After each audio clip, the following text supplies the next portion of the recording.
नाते टिकवायचे असेल तर, विश्वासावर आधारित नाते टिकवायचे असेल तर समोरच्याच्या चुकांपेक्षा त्याच्यावरील विश्वासाला जास्त महत्त्व द्या. 2. संवादाचे महत्त्व. संवाद संपला की नातं संपायला वेळ लागत नाही, म्हणून काहीही झाले तरी बोलत राहा. 3. समजून घेणे. नातं हे रक्ताचे असो वा मनाचे, ते टिकवण्यासाठी एकमेकांना समजून घेणे जास्त गरजेचे असते, परखून घेणे नाही. 4. माफ करण्याची वृत्ती. नाते टिकवण्यासाठी कधीकधी चुकांकडे दुर्लक्ष करायला शिकावे, कारण प्रत्येक वेळी आपणच बरोबर असू असे नाही. वेळेची गुंतवणूक. नाते टिकवण्यासाठी पैशांची नाही तर वेळेची आणि प्रेमाची गरज असते. 6.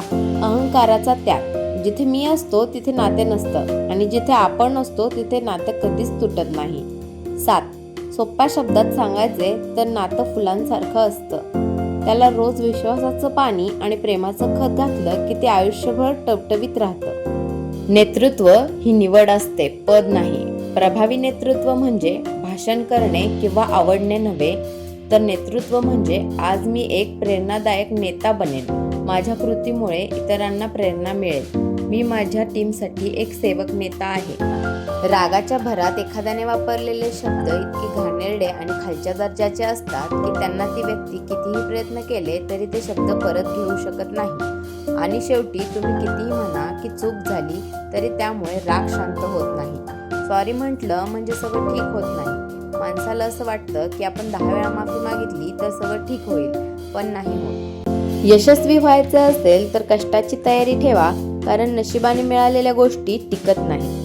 स्वतःला जिंकायचे असेल तर मनावर ताबा मिळवा आणि जग जिंकायचे असेल तर विश्वासावर ताबा मिळवा.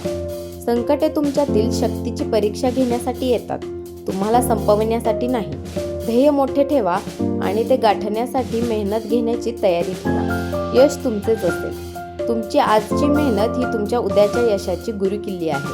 परिस्थिती बदलणे आपल्या हातात नसते, पण त्या परिस्थितीला सामोरे जाण्याची जिद्द मात्र आपल्या हातात असते. मोठे व्हायला पैसा लागत नाही, तर मोठे मन आणि जिद्द लागते. असाच रोज एक व्हिडिओ पाहायचा असेल तर चॅनलला लाईक, शेअर, सबस्क्राईब आणि बेल आयकॉनला क्लिक करायला विसरू नका.